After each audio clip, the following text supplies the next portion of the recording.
How did you react when you heard that Congo was like an independent state? Because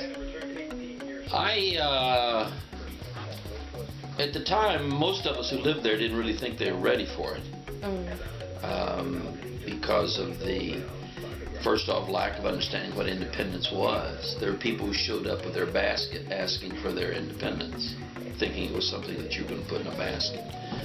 So there was a large segment, or a significant segment of the population, that had no idea what independence was. They didn't really understand the whole idea of being self-sufficient. And years later, I remember another Congolese telling me one day that it was only Mobutu and his cronies who got independence. The rest of them didn't get it. Wise, there was a little bit, from my standpoint as a young man of 15 at the time, I thought it was something of an adventure that was coming down.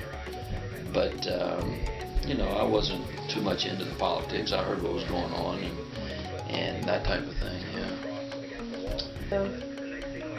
For the elections, was there like only one person, like one candidate, or was it multiple people? There were multiple candidates. There was a whole lot of people. Lumumba is the one who stood for a united Congo. A number of the other candidates, like Chombe and some of them, they wanted more of a federal system where the states had more authority and power. And part of that reason for Chombe feeling that way was that much of the wealth of the country, mineral wealth, was seen as coming out of Lubumbashi, or out of the Katanga area, where they had the gold and the cobalt. Well, not so much gold, copper and cobalt, and the bulk of the minerals. The area around Bakwanga, which is what it was called at that time, it's now called Bushimai, in the eastern Kasai, had a lot of the diamonds. As a matter of fact, at that time, the mines there were producing about 80% of the world's industrial diamonds. So they were pushing for a federalist system. But Lumumba was sort of, his symbol was one finger. We want to be united, one country, and a strong central government. But there were a lot of candidates. I don't remember all. You had Chombe, you had Lumumba, you had Adula, you had Kasavubu. There was a whole raft of politicians that came out of the woodwork at that time. And eventually they settled on, Lumumba won the election and became the prime minister. And then they installed Kasavubu as the president. And of course, it wasn't too long after independence that they both fired each other and the whole place went to pieces.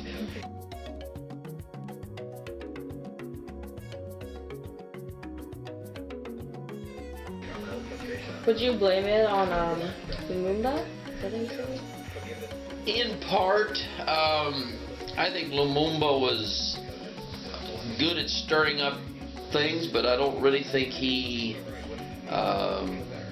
was good at organizing and leading a country.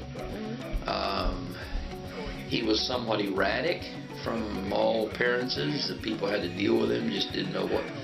One day he was one way, one next day he was someone else. The people around him that I knew, who I've talked to since then, some of them felt like he was a star and a great leader. Others sort of said, well, maybe he wasn't so good, and the best thing that happened to his reputation was that he died. So, what exactly caused the riots to start? What was the thing? Well, the riots were primarily pre-independence. The riots began, I think, in about 58, and that was when Lumumba was agitating for independence, and the population began to get stirred up about the whole thing. What happened after independence was a military mutiny, and the officer corps of the Congolese army had been white. And there's a famous line or thing a guy wrote on the chalkboard that said, before independence equals after independence. And apparently the Congolese military took great offense at that, because they didn't see themselves as remaining under white authority. And so that set off, or helped set off, a mutiny. And the ins and outs of that, I don't fully know what all the details of how that worked out. But basically, when the military mutinied, then the whole thing began to come apart. Like, did you ever realize what was going to happen, like the whole mutiny, before it ever did, or were you kind of still in the dark side? It was a bit of a surprise, but not totally. Everyone was pretty uneasy at the people they saw going and moving into authority. And when Lumumba promoted Mobutu was a journalist. He really was not much of a military person. He was a journalist, which in the final analysis was one of the reasons he rose to power, because he understood the press and propaganda and how to present yourself and all that stuff. And he was a charismatic person. If you ever been in his presence, he had a lot of charisma, and people would be under that influence. And but to say that we really understood it, everyone was uneasy and worried that something like that would happen. Of course, then when it happened, well, yeah, I told you so. But there was always the hope that it wouldn't. Very few of the missionaries prepared for it. If you're really convinced it was going to happen, you would have done something to prepare for it. So there really wasn't a preparation. And then once it started unraveling, it came apart so fast. We went to Europe in '60, before it all happened.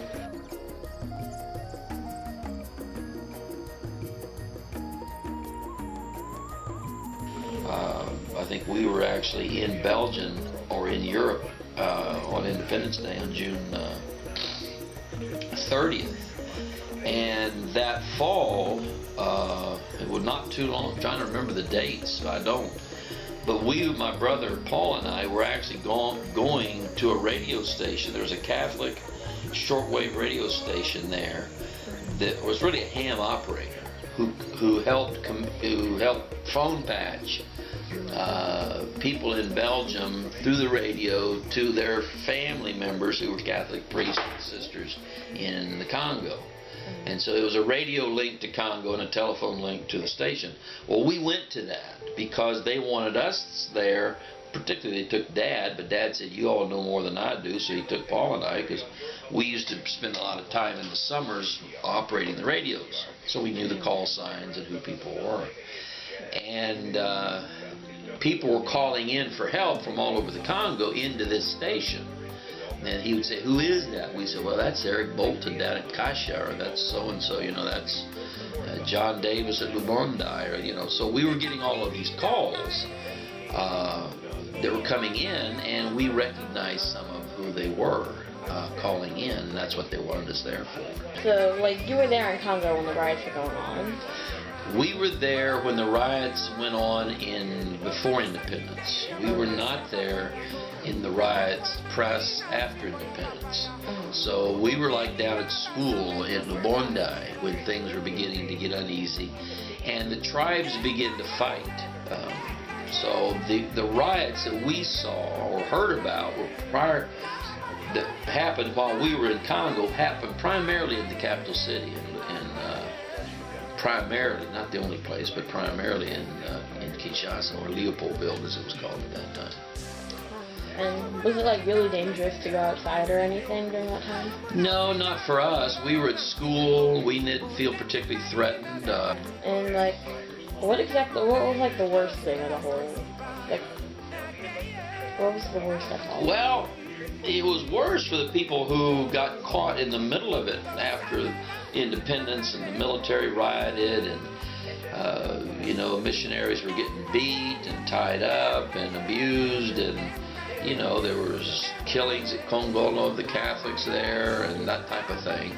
For us, it was losing all of our stuff because the houses were pillaged. So all my rifle and all that kind of stuff that I had left behind were taken, and everything we had left in our house was pretty well stripped and taken away. But we only ran into that when we came back and went to see what we had left, and Um, did anyone have like any concerns that it wouldn't, like the riots wouldn't stop at one point? Like when you were in Brussels, was anyone talking about how they might be worried that nothing would stop and it like tear the country apart? Well, there was definitely a thought that it was going to tear the country apart, and indeed it did. The Katanga is seceded. Bushimai or the Bakwanga area seceded from the Union. Different parts of the country wanted to separate. And so the country was being pulled apart and was really only put back together by the United Nations, really by force. Like from what you've heard, was anyone trying to stand up and kind of stop everything besides the UN, the United States? Yeah, there were individual Congolese who stood up and tried to stop things, but were not very successful in many cases. Next question. So, which country do you think might have made it worse? Like Belgium when they intervened, or the U.S. or UN? I don't know who made it worse. Because from what I know, the Belgians... Probably the Belgians, because they were trying to hold on to their investment in Congo. They had roots in the United States. Interest was primarily geographic, though there were minerals that we were getting from there.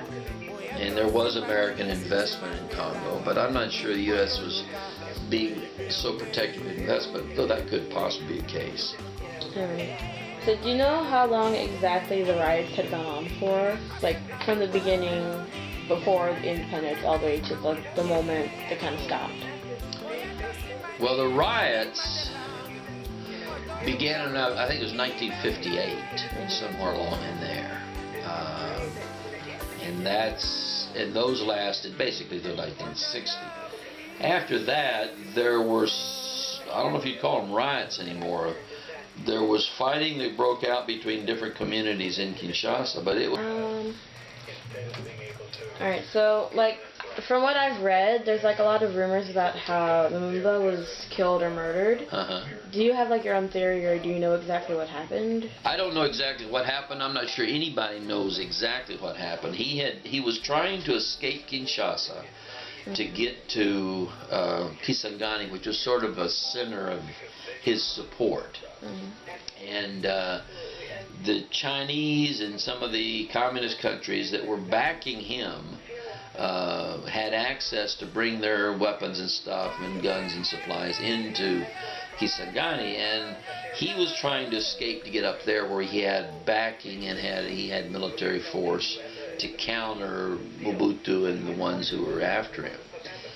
They got to the landing. There's a ferry. He'd gone to I don't know how he got through Ilebo, but he got through Ilebo and got up to Lodi, which is right across from the mission station of Lunga, where the Greens family worked for a number of years.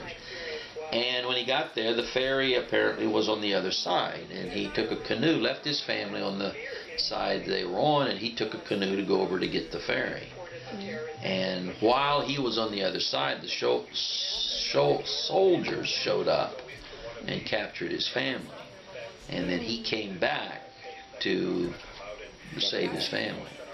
And that's when they captured him and took him back into Kinshasa. And he was tied and beat up and abused or one thing or another. And eventually put on an airplane headed for Katanga, where Chombe was power. Chombe claims he was dead when he got there. Others claim that he was taken off in the countryside somewhere, was killed, dumped in a vat of acid or something, and his body was dissolved in acid and disappeared, so there wouldn't be anything that people could make a monument out of. Others claim that his body was burnt. And, they put him in a barrel with firewood or something and burn him, and so his ashes are scattered. All those are speculation. We're not too sure what happened. Not too sure what happened. No. One of life's mysteries.